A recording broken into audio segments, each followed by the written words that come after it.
Hey YouTube, Matches 860.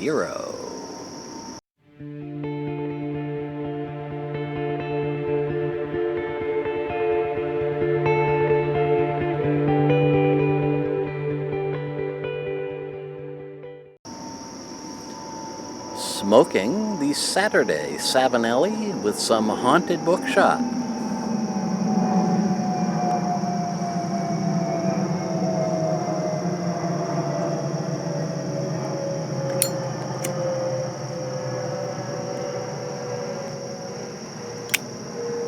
Labor Day, 1985.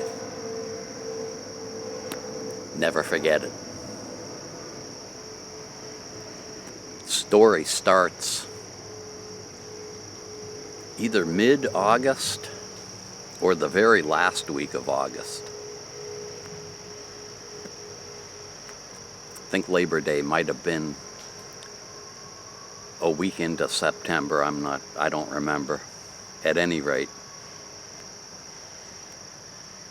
this was right before Larry sold the company, if you've been following my work videos. He called me one day, wanted me to get a hold of the company that we did a lot of business with, because they had just built a facility not far from my house here in Connecticut. They needed it cleaned up so they could turn it over to a new owner the day after Labor Day.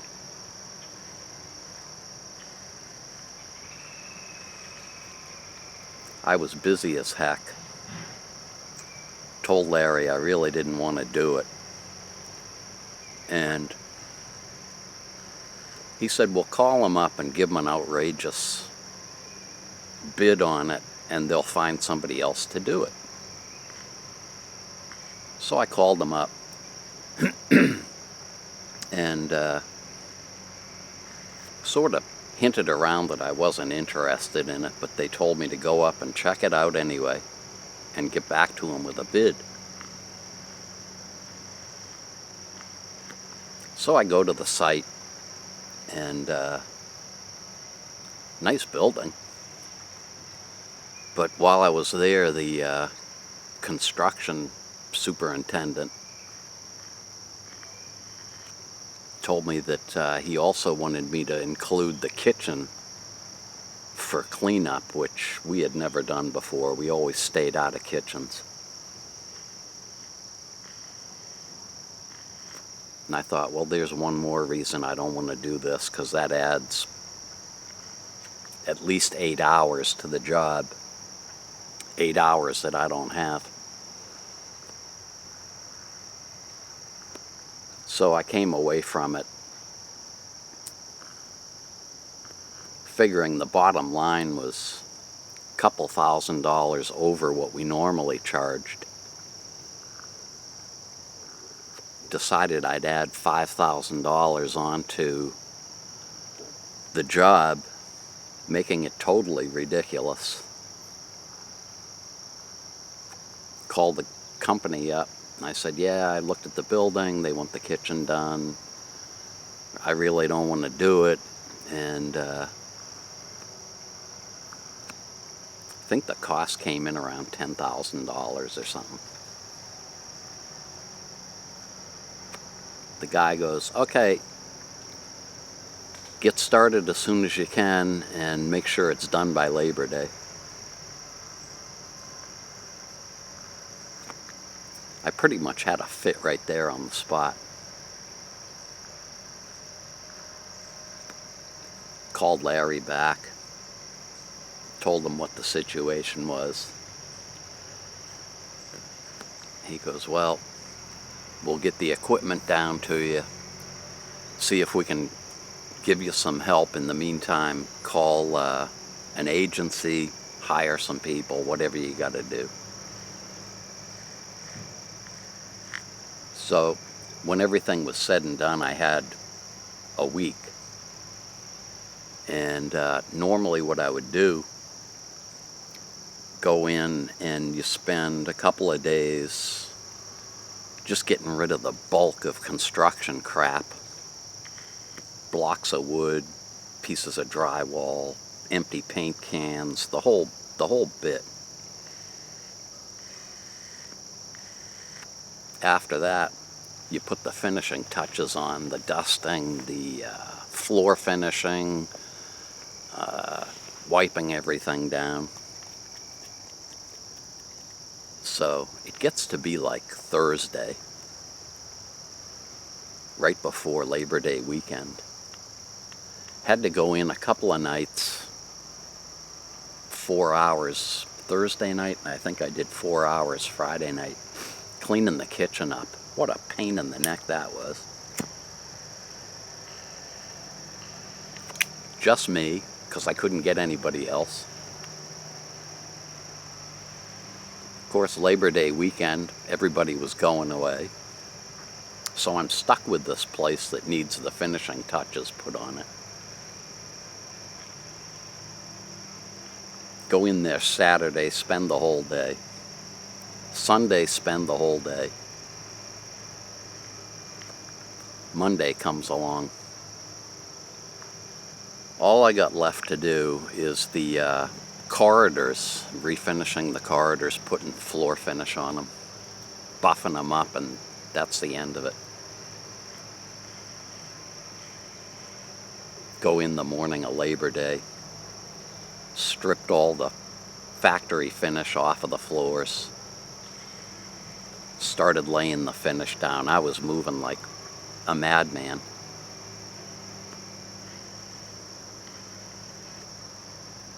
Got to the point where I had to put the final coat of finish on the main corridor, which went from the lobby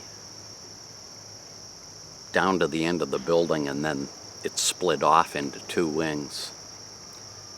And this was going to be like the critical piece, because as soon as you walk into the building, you see this long, shiny corridor.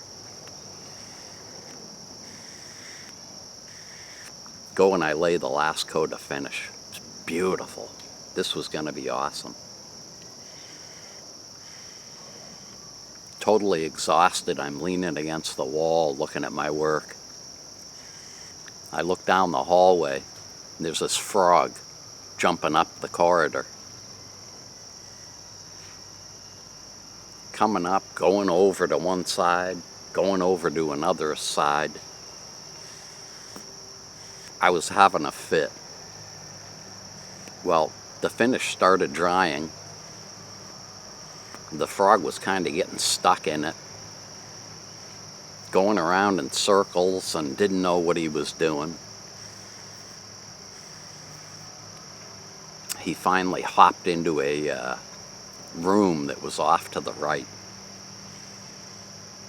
And I'm looking at this corridor, and it's got all these marks in it.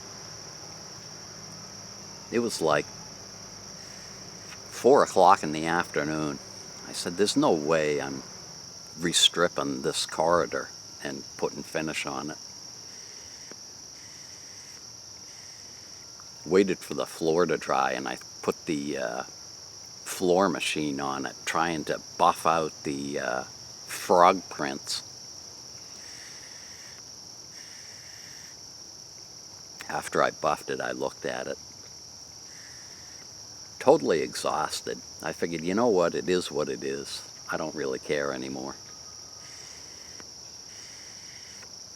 Went home. Day after Labor Day, I'm all set to go up there. Typically what would happen is I'd meet with the construction superintendent.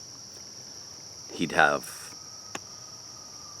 whatever list of items that he wanted taken care of. And so I was in my dirty clothes. Go walking in the building. First thing I noticed, there's all these people in suits over in the reception office. It's this room with sliding glass windows. There was a lot of yelling going on. And I figured, God damn that frog. Now I'm going to get my butt reamed.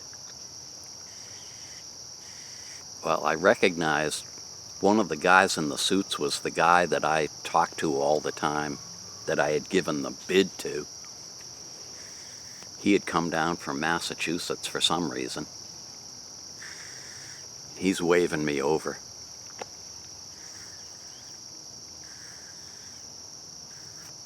He steps out of this little office. He hands me this check, and he says, I need you to go into the janitor's closet over here and just touch it up a little bit because the painter just finished and left some paint in the slop sink.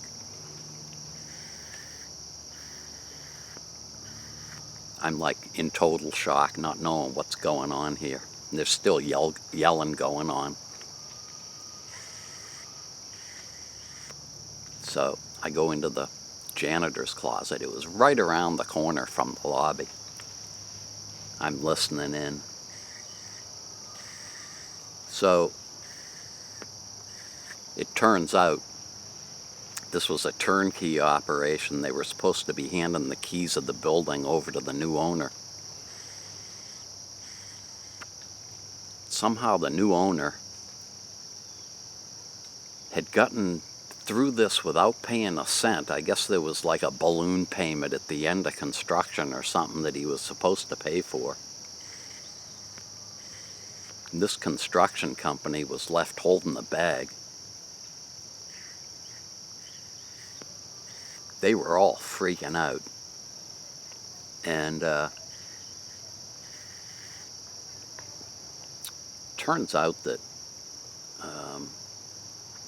the construction company, which was also a nursing home company, turned over the building to a management company that at least got it up and running. And they ended up, I believe it was November of that year,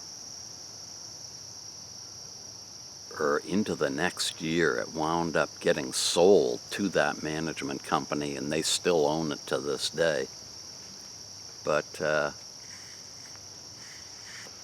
that was a Labor Day weekend I'll never forget. I got no rest, worked my butt off. The only good thing about it was Larry gave me a nice bonus because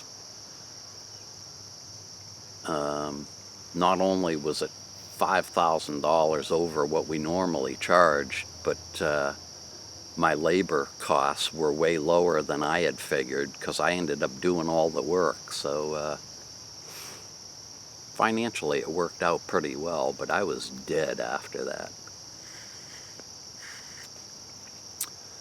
So that's my Labor Day story. Thanks an awful lot for watching. See you next time.